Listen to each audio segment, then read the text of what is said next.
اعوذ باللہ من الشیطان الرجیم بسم اللہ الرحمن الرحیم تبت یدا ابی لہب وتب، بالکل ابتدائی زمانے کی صورت ہے۔ ٹوٹ گئے ہاتھ ابو لہب کے اور وہ برباد ہو گیا خود۔ واقعہ یہ ہے کہ جب حضور کو پر وہ آیت نازل ہوئی جو ہم نے پڑھی ہے سورہ ہجر میں، فاصدع بما تؤمر، پہلے 3 سال تک آپ نے دعوت جو دی ہے وہ لو کی، جسے ہم کہیں گے۔ کبھی بھی آپ کی دعوت انڈر گراؤنڈ نہیں تھی، اس کو تو سمجھ لیجئے، یہ تو لفظ استعمال کرنا ہی غلط ہے، لو کی۔ اور لو کی میں کیا تھا؟ پرسنل تعلق، پی کالز، لوگوں سے جن سے بھی تعلقات تھے، انفرادی گفتگو میں آپ اپنی دعوت پیش کر رہے تھے۔ پھر حکم آ گیا فاصدع بما تؤمر، اب ڈنکے کی چوٹ کہیے۔ تو آپ کھڑے ہوئے کوہ صفا پر، آپ نے نعرہ لگایا وا صباحا، یہ وہاں کا دستور تھا۔ تفصیل سے میں یہ بیان کر چکا ہوں، سارا واقعہ بیان نہیں کر سکتا۔ تو اس وقت لوگ لپک کر آئے اور ابو لہب بھی آیا، آپ کا چچا۔ جب حضور نے وہاں اپنی دعوت پیش کی تو اس نے کہا تباً لکا لہذا جمعتنا، ہم سمجھے تھے کوئی بڑی اہم بات تم نے بتانی ہوگی تو ہمیں بلایا ہے، ہم پہنچ گئے ہیں اور تم نے ہمیں اس کام کے لیے جمع کیا تھا، تو تمہارے ہاتھ ٹوٹ جائیں۔ معاذ اللہ ثم معاذ اللہ، نقل کفر نہ باشد۔ چونکہ حضور بنو ہاشم کو 2 دفعہ گھر بلا کر کھانا کھلا چکے تھے، تو اسے تو معلوم تھا یہ دعوت کیا تھی۔ لیکن یہ جو طریقہ آپ نے اختیار کیا تھا وہ تھا جیسا کہ وہاں پر عام الارم کے طور پر ہوتا تھا کہ کوئی فوج کی خبر آئے، کوئی فوج حملہ آور ہونے والی ہے، تو جس شخص کے پاس بھی وہ خبر پہنچ جاتی تھی وہ کپڑے اتار کے مادر ذات برہنہ ہو کر کسی اونچے مقام پر کھڑا ہو کر نعرہ مارتا تھا وا صباحا، ہائے وہ صبح جو آنے والی ہے، غارت گری والی صبح۔ تب لوگ سب دوڑتے تھے، جہاں تک آواز پہنچ گئی، جہاں تک نگاہ دیکھ رہی ہے کہ ننگا کھڑا ہوا ہے ایک آدمی اونچائی کے اوپر، دوڑتے تھے لوگ کہ کیا خبر ہے اس کے پاس۔ حضور معاذ اللہ ننگے ہونے کا کوئی سوال نہیں تھا، لیکن آپ نے آدھی بات ان کی اختیار کر لی جس کے اندر کوئی قباحت نہیں ہے، کہ آپ کھڑے ہوئے اور آپ نے وا صباحا کا نعرہ لگایا۔ وہ صبح قیامت کی خبر دے رہے ہیں، وہ خبر دیتے تھے جو صبح ہوتی تھی غارت گری کی، دشمن آ کر حملہ کرے گا، لیکن وہ بھی تو صبح قیامت ہے۔ بات کوئی تو ہنسی کی نکلے، خندہ صبح قیامت ہی صحیح، صبح قیامت بھی تو ہے نا آخر۔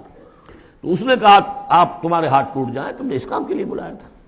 تو فرمایا تبت یدا ابی لہب وتب، اے نبی جیسے آپ کے دشمن جنہوں نے آپ کو کہا کہ اس کی تو دم ہی کٹ گئی، وہ ہوں گے جن کی دمیں کٹ جائیں گی، جن کا نام لیوا کوئی نہیں رہے گا۔ اسی طریقے سے جس نے کہا ہے کہ آپ کے ہاتھ ٹوٹ جائیں، ہاتھ اس کے ٹوٹ گئے۔ یہ تو چند سال کے بعد کی بات ہے، لیکن حقیقت میں عالم غیب میں تو اس کے ہاتھ کٹ چکے ہیں، وہ تب اور وہ برباد ہو چکا ہے۔ ما اغنی عنہ مالہ وما کسب، کچھ کام نہیں آئے گی اس کا، نہ اس کا یہ مال اور نہ وہ کمائی جو اس نے کی ہے ساری عمر اور جمع کیا ہے۔ سیصلی نارا ذات لہب، وہ جھونکا جائے گا آگ میں جو بھڑکتی ہوئی آگ ہے۔ اور لہب کا لفظ جو ہے اس کے اپنے نام میں بھی شامل تھا، یہ صنعت لفظی کہلائے گی ابو لہب، کیونکہ وہ بہت ہی سرخ و سفید رنگت کا، بہت جیسے کہ انگارے جیسا اس کا رنگ تھا، اور آنکھیں بھی بڑی بڑی تھی، نہایت حسین و جمیل انسان تھا۔ اور اس کی بیوی بھی جمیل تھی، بہت ہی خوبصورت عورت تھی، اور یہ دونوں جو ہے یہ سمجھیے کہ بڑی ایلیٹ کلاس تھی اس معاشرے کی۔ اس کے پاس منصب تھا، یہ خزانہ، وزیر خزانہ تھا حرم کا۔ چنانچہ اس کے بارے میں مشہور تھا کہ اس میں سے اس نے سونے کے بنے ہوئے ہرن چرا لیے ہیں۔ اخلاقی طور پر اس کا جو ہے وہ بدنامی اس درجے کی تھی، لیکن یہ کہ حرم کا خزانہ جو تھا وہ اس کی تحویل میں تھا، تو بڑا اونچا منصب دار تھا۔ تو اس کے لیے یہ کہا کہ جیسے یہ دہکتا ہوا انگارہ ہے، اس کو رنگ ہم نے دیا ہے، ایسی ہی دہکتی ہوئی آگ میں ہم اس کو جھونکیں گے، وامرأتہ، اور اس کی بیوی کو بھی۔ کیوں؟ یہ بھی اتنی ہی دشمن تھی حضور کی جتنا کہ ابو لہب دشمن تھا حضور کا، بلکہ یہ کہنا مشکل ہے کہ بیوی زیادہ دشمن تھی یا یہ کہ یہ شوہر زیادہ دشمن تھا، دونوں۔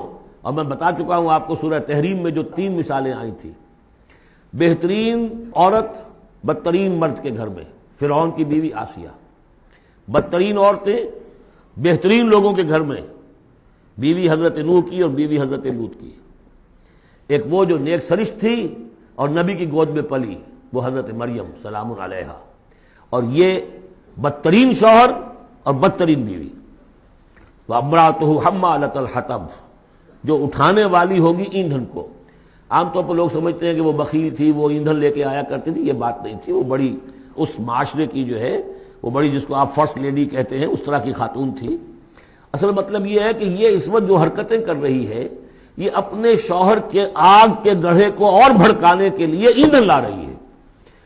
فی جیدہا حبل من مسد، اس کے گلے میں جو یہ ہار پڑا ہوا ہے موتیوں کا، حقیقت میں یہ اس رسی کے مانند ہے جس رسی کے اوپر یہ اب جائے گی آخرت کے اندر، تو وہ لا کر ایندھن اسے باندھ کر اور جہاں شوہر جل رہا ہوگا وہاں پہ اس کو ڈالے گی اور دہکائے گی اس آگ کو۔ یہ ہے مراد اس سے کہ در حقیقت وہ اٹھائے گی وہاں حطب لکڑیاں، اور فی جیدہا حبل من مسد، اس کے گلے کے اندر یہ جو ہار ہے یہی اس کی رسی بن جائے گا۔ صدق اللہ العظیم۔